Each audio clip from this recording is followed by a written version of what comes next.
Meninas, vim renovar o vídeo a pedido de vocês sobre doença do silicone, tá? Então vamos começar pelo seguinte, fica até o final desse vídeo que ele é um pouquinho polêmico, mas eu quero te ensinar a pensar um pouquinho a respeito disso. Doença do silicone convencionou-se chamar síndrome ásia, né? Então o que significa síndrome ásia? É uma síndrome da doença autoimune ou inflamatória induzida por adjuvante.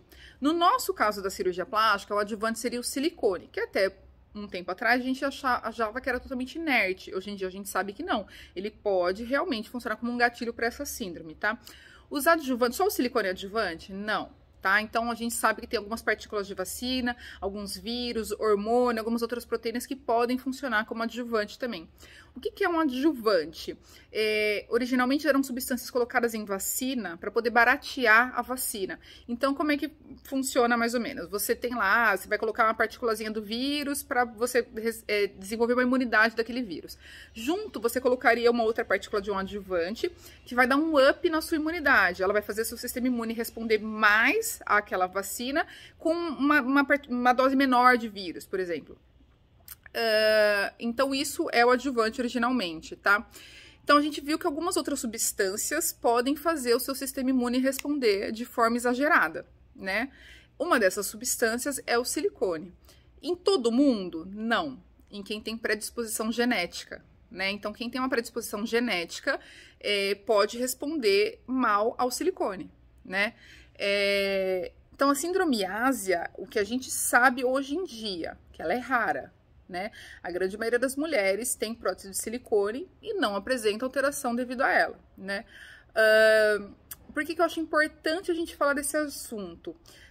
Porque o que a gente sabe hoje é que é rara, mas a gente vê cada vez mais relatos na internet, a gente vê muita coisa no Instagram, então isso é importante a gente discutir. Por quê? A medicina, ela não é estática, né? Então, vocês lembram de um tempo atrás, ovo era vilão, depois ovo deixou de ser vilão, depois ovo virou vilão de novo, e agora o ovo tá bonzinho. Então, a medicina, ela evolui, ela avança, os estudos melhoram, a gente consegue diagnosticar melhor algumas doenças, tá? Qual que é uma das dificuldades da síndrome ásia, né? De diagnóstico dela?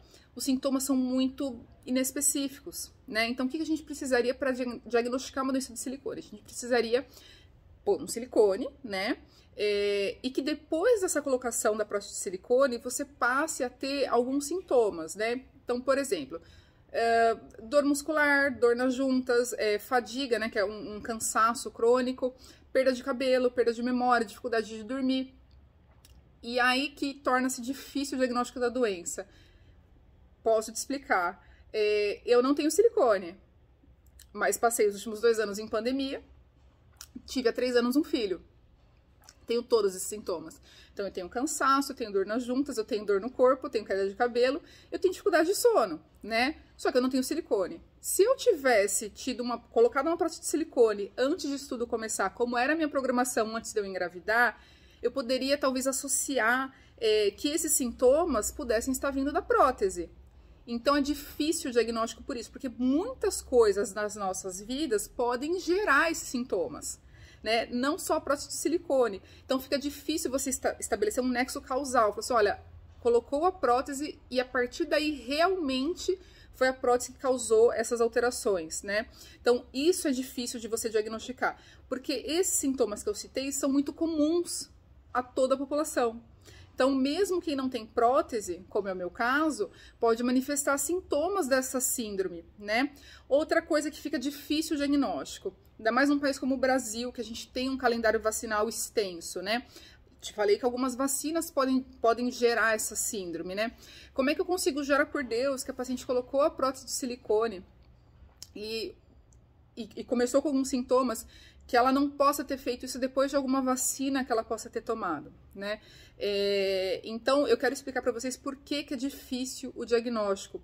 Eu pesquisei bastante coisa na internet, pesquisei alguns vídeos para a gente poder ter alguma inspiração, e aí nos comentários dos vídeos vem sempre assim, o médico, ele é treinado pela indústria do silicone, ele nunca vai falar mal do silicone, e aí fica parecendo que a gente é muito mau caráter, mas nem sempre é assim. Tá? Então, muita coisa é realmente difícil de diagnosticar. É difícil você conseguir estabelecer essa relação clara né, entre o silicone e os sintomas que a paciente está apresentando. Existem alguns critérios propostos para essa doença, mas eles ainda não são bem aceitos. Então, isso torna ainda mais difícil que a gente diagnostique a paciente e bata o martelo. Fala assim, olha, isso aqui que você está sentindo é pela prótese de silicone. Aí eu quero só trazer um panorama para vocês, tá? Os estudos que tem hoje em dia mostram que é uma síndrome rara, tá? Isso quer dizer, a gente tá aqui em 2022, quer dizer que daqui a 4 anos, né, daqui 2 anos, 3 anos, vai continuar sendo raro? Eu não sei. Conforme os estudos forem avançando, a gente vai conseguir saber se é realmente raro ou não, né? Pelo que eu te expliquei, é difícil diagnosticar. Então, é difícil você estudar pacientes que você não consegue bater o martelo no diagnóstico, né? Outra coisa que é importante, eu vi alguns comentários de pessoas falando assim, a indústria do silicone não tem interesse em estudar isso, porque você vai falar contra o silicone, que é o que eles ganham dinheiro com. Pode haver um viés, né? Pode, claro que pode, né? Sempre pode haver um viés. Pode haver um viés do médico, né, do cirurgião plástico, falando assim, olha, não, silicone não faz mal, fique tranquila. Pode, ele ganha dinheiro colocando silicone? Pode. Pode haver um viés do médico que fala, não coloque silicone de jeito nenhum, ou que explante o silicone? Pode, ele tá ganhando dinheiro também explantando o silicone, né? Pode haver o viés da blogueira que tá falando super a favor do explante de silicone? Pode sim, porque hoje em dia tem Instagram totalmente baseado nisso, tem influencer que se fez nisso. Imagina ela tirar a prótese, né, e não ter tido a melhora que ela esperava. Será que ela vai falar que ela não teve a melhora? Se ela tem um baita do engajamento baseado naquilo? Então, sempre que a gente pensar em se eu devo ou não colocar, ou quem eu vou ou não ouvir, eu preciso pensar que pode ter um viés de confirmação naquilo. Tá? Então, se eu vou ouvir a blogueira, ela pode estar se beneficiando daquilo. Se eu vou ouvir o médico, ele também pode estar se beneficiando daquilo. Se eu for ver os estudos, podem ter estudos que sugerem, e como há estudos que sugerem que existe realmente a síndrome ásia, e que ela pode ser mais prevalente do que a gente pensa, como há estudos que falam que não, que é extremamente raro. Tá? Então, o que vai bater o martelo pra gente a respeito dessa doença no futuro? Quanto mais pacientes aparecerem com um quadro similar, que a gente consiga estabelecer claramente um nexo causal, né? Que a gente, olha, pôs o silicone, dali pra frente começou isso. Quero deixar bem claro, estabelecer pra vocês. Vamos dizer que você colocou a prótese de silicone e começou a cair seu cabelo, tá? Como é que a gente poderia determinar que isso realmente foi da prótese de silicone? A gente tinha que ter mais ou menos uma medição de tanto de cabelo que você tem na cabeça antes de pôr o silicone. E aí, a partir do momento que você fala que, né, colocou o silicone, a gente começa a mensurar se você realmente tá perdendo cabelo com aquilo, tá? Não tô falando de queda de cabelo pós-cirurgia. Cirurgia, no geral, dá uma derrubada no cabelo que depois volta. Então, é difícil a paciente só chegar e falar assim, olha, pus silicone, olha, meu cabelo tá caindo mais, não sei o quê. É difícil você bater o martelo e falar assim, olha, realmente é do silicone, né? Que nem eu te falei, tem vários desses sintomas e eu não tenho silicone. Então, isso torna difícil o diagnóstico. Então, não pense que tudo também é questão financeira, né? A gente, cirurgião plástico, médico no geral, a gente às vezes está muito de vilão na história, mas também não é fácil esse diagnóstico, tá? Então, o que eu quero falar para vocês? Vocês vão ter que pensar por si mesmo, né? O que a gente sabe, o que a gente tem de fato hoje em dia é que parece ser raro.